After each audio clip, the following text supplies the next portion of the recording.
Passamos a palavra agora ao professor Rubens José Pedrosa Reis, da Universidade FUMEC e Consultário Laboratório, aqui representando a empresa Martins Lana, para falar sobre o uso da areia industrial de gneiss em argamassas de cimento Portland. Boa tarde a todos. Boa tarde aos organizadores do evento, né? E a todos os presentes. A primeira obra que eu participei foi o aeroporto de Confins. E no aeroporto tinha um problema sério de fornecimento de areia, né? Areia natural. E no pavimento de concreto, a exigência principal era a resistência à tração. O concreto precisava de ter uma resistência mínima à tração de 4,5 MPa. E com o uso de uma areia artificial, lá foi usada areia artificial,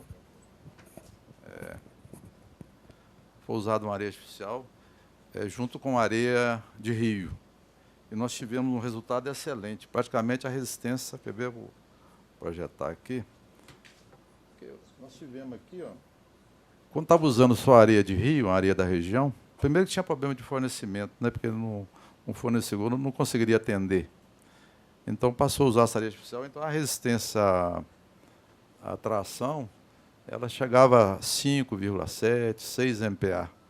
E um concreto com 350 kg de cimento. Eu lembro que essa obra tem, na década de 70, né, 80, é uma obra que até marcou muito minha vida, porque os dois engenheiros da obra foram meu colega de turma. Um pela Andrade e outro pela Mendes Júnior. Então foi uma obra muito interessante. Então, no início, a gente estava fazendo concreto, nos estudos iniciais, né, usando 400 kg de cimento. E quando nós passamos a usar essa areia artificial, nós conseguimos reduzir o consumo para 350.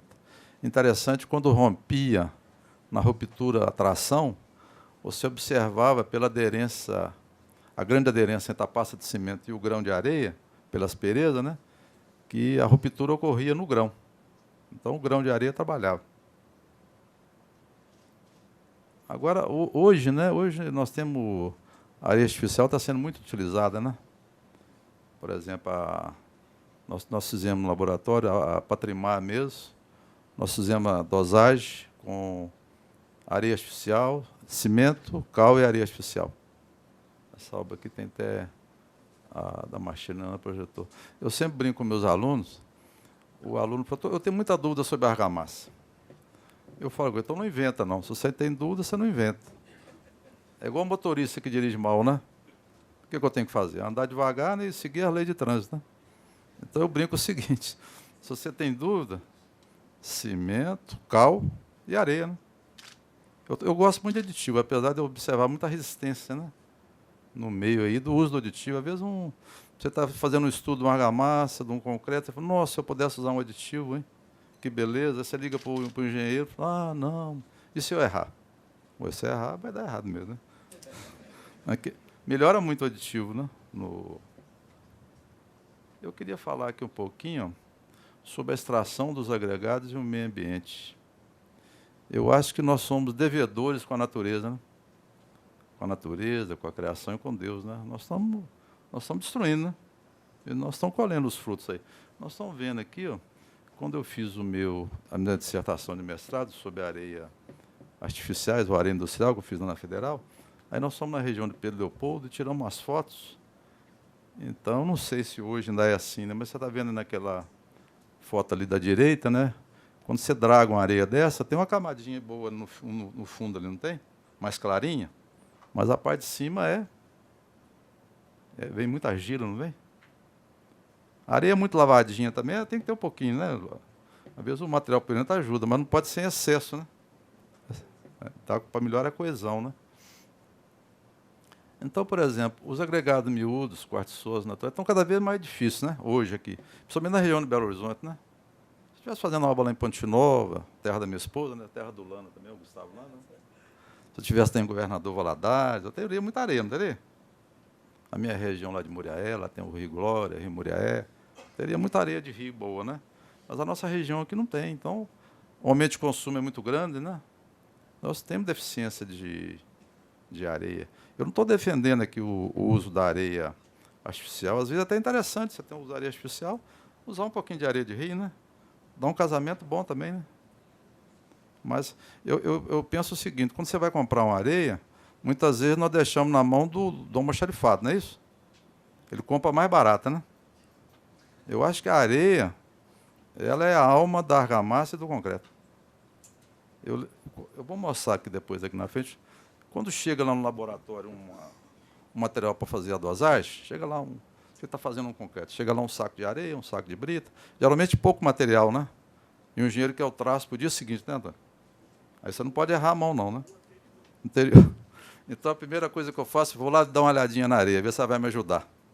Porque uma areia boa acerta a mão na hora, né, na dosagem, e uma areia ruim sofre aquele excesso de água. Então, eu achava que o engenheiro que tinha que comprar areia, não é o do almoxarifado comprar mais barata, não. Porque a diferença no custo é muito pequena, né? O consumo é muito pequeno no metro cúbico de concreto. Você gasta aí 0,6 metro cúbico de areia, né? Metro cúbico de argamassa, você gasta 1 metro e 10, não é isso? Pra você fazer 1 metro cúbico de argamassa. Então, o custo não altera tanto, né? Fui até no laboratório ontem, uma coisa que eu sugiro vocês, quando chegar uma areia, a areia úmida é muito bonita. Mas quando você coloca ela para secar, você vê tudo de ruim que ela tem. É igual quem está querendo casar aí, que nunca viu o noivo de dia. É bom dar uma olhadinha nele de dia. Mesma coisa a noiva, né? Às vezes ele está pintadinho, né? É igual a areia, né? Você tem que fazer a visita à noiva ou noivo pela manhã, né? Aí você vai ver, igual a areia. A areia, nós sempre ela sequinha, né? Ontem lá no laboratório eu peguei uma... Se você observar uma areia, chegou um caminhão de areia úmida, né? Ela é linda, né? Na obra, né? Agora põe ela para secar para você ver. Põe ela na bandeja que você vê tudo de impureza que ela tem, né? Então eu estava... tem um livro de materiais de construção, que é mais de concreto, chama Fatores que influenciam a qualidade do concreto, do Petrus. Então eu tentei selecionar ali. A primeira coisa que eu tenho que fazer uma seleção cuidadosa dos materiais, né, para me fazer um concreto ou uma argamassa, né? Quanto ao tipo e à qualidade, não é? Primeira coisa que eu tenho que fazer. Por exemplo, eu estou fazendo um concreto que vai ter em contato com meio agressivo. Eu tenho que selecionar o cimento, né? Primeiro. E depois a qualidade desse cimento, não é isso? Então, nós temos aqui, eu mostrei isso aqui, ó. Agora, nós estamos vendo, muitas vezes, tem areias naturais que dão muito trabalho, né? E você tem que peneirar a areia, exige muita mão de obra, né? Você preparar. Então, eu até fiz uma analogia aqui. Você, quando vai fazer um churrasco, você tem que selecionar primeiro a carne, né? O tipo, né? E também tem a qualidade da carne, não tem? Mesma coisa dos materiais, né? Seja o cimento, a areia, a brita, os aditivos, né? Nós temos que selecionar. Aqui nós temos uma areia industrial úmida, né? E também temos ela seca, certo? Uma coisa interessante, por exemplo,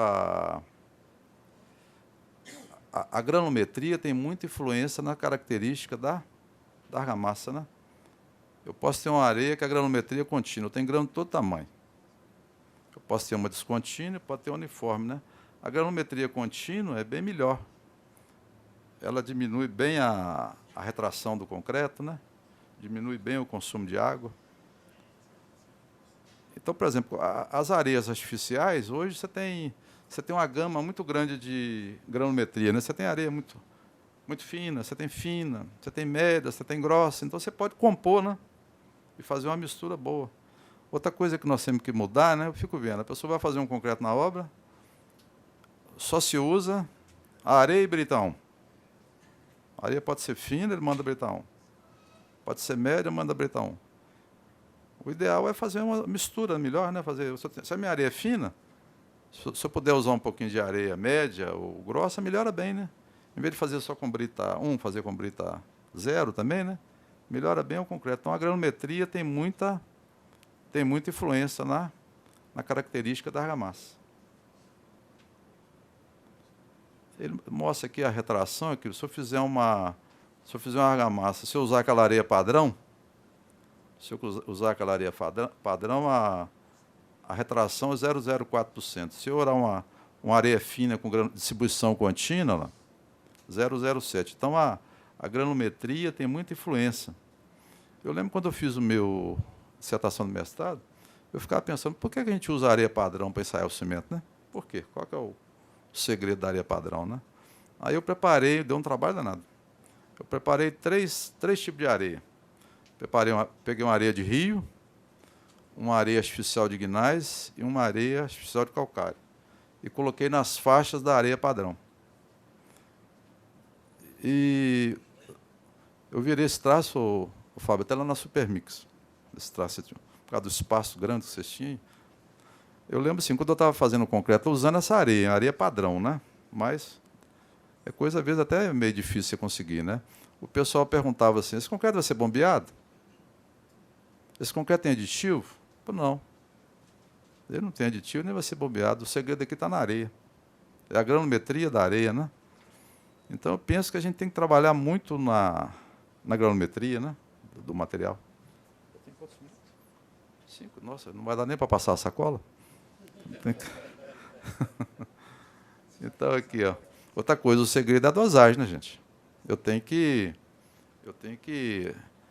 distribuir bem a quantidade de cimento, a quantidade de cal, a quantidade de areia, né? Tem que dosar os componentes, né? Outra coisa, eu tenho que... essa minha argamassa tem que ser bem misturada, eu tenho que ter cuidado com o transporte, né, dessa argamassa. Outra coisa, o lançamento, nós estamos vendo ali um lançamento manual, um lançamento mecânico, né? Outro dia eu perguntei, lá na firma tem um pedreiro, só tem um pedreiro lá. Eu perguntei para o pedreiro, ô, José, a sua acorda que hora? Ele mora lá em Ribeirão das Neves. Eu acordo 4h30 da manhã. Mas para que sua acorda lá? Eu chego 9 horas da noite. Então, como é que você vai querer com um operário desse, lançando uma argamassa manualmente, né? Ele vai ter o mesmo resultado durante o dia todo. Vai caindo. Na hora que chegar na hora do almoço, a aderência vai cair, né, João? Não aguenta mais, né? Então, é muito importante isso, né? Agora, a aderência também é influenciada, né, pelas condições climáticas, pela característica da argamassa, né, pelo preparo do substrato. Tem vários fatores que têm influência, né? Aqui nós temos tem muita coisa que você falou aqui. Outra coisa muito importante é a cura, né? Ainda bem que o pessoal está tomando mais consciência, né? Porque há uns tempos atrás não se fazia cura nem do concreto, né? Hoje já estão fazendo, está vendo? Uma coisa simples ali, umas pessoas, né? Muito simples de fazer e melhora muito a... Eu queria até projetar aqui, tem uma tabela de concreto, os engenheiros mais antigos conhecem essa tabela de traste de concreto, Caldas Branco. Lá tem uma frasezinha que fala o seguinte, não há corrente mais forte do que o seu elo mais fraco, né? Se eu falhar numa das etapas ali, acabou, né? Acabou o meu sistema de revestimento, né? Aqui tem algumas patologias, né? O uso de... Pelo menos, hoje a gente não usa mais. Até uns tempos atrás eu lembro que usava muito o Saibro, né, nas argamassas. Pelo menos acabou com isso, né? Lá em Caetel tem uma propriedade rural, lá os depósitos, lá pelo menos não vende mais Saibro, não. Então, estou falando nos fornecedores, todo mundo usa cal. Então, aquele cimento, cal e areia, né? Que também tem outras patologias. Agora, hoje também, o engenheiro... Eu vou até adiantar um pouquinho aqui, quer ver? Eu fiz uma frase aqui, assim como goleiro, o engenheiro não pode errar, né? Esse Vitor do Atlético está muito falado, né? Um dia que ele levar um peru, acabou o Vitor. Então, aqui, ó. Então, hoje nós temos a norma de desempenho, não temos? E tem muito advogado no nosso pé, né? Então, nós não podemos errar. Ainda bem que a minha esposa é dentista, pelo menos cuida dos meus dentes. Tá bom. Aqui, ó. Então, aqui, eu só queria voltar aqui, eu só queria deixar uma mensagem aqui. É o seguinte, nós estamos vivendo um momento político muito difícil, né? A gente fica até com um pouquinho de falta de confiança, né? Outro dia, a Veja da semana, acho que foi semana passada, falou que o país menos corrupto do mundo, não sei se vocês viram, é a Nova Zelândia, né? Uma cidade destruída lá, foi recuperada agora, e o custo da obra ficou igual ao custo das obras no Brasil. Ficou mais 3% mais caro. E as nossas obras aqui, tem uma obra que estão fazendo lá no Recife, né, que fala, né? o custo ficou 600% mais caro, bem parecido com a Nova Zelândia, né? Mas eu acho que a gente não pode perder a confiança, né? Principalmente a confiança em Deus, né? Que Deus nos envie aí um novo Juscelino Kubitschek, bem breve, né? Para que esse país, né, volte a desenvolver, né? Eu penso o seguinte, que o Brasil, nós temos uma responsabilidade perante o mundo. Um país com um potencial desse tem que ser exemplo, não tem? Nós temos que produzir alimento, energia limpa, não é isso? Então, nós temos muita responsabilidade perante o mundo. Então, nós não podemos perder a confiança em Deus, né? Muito obrigado.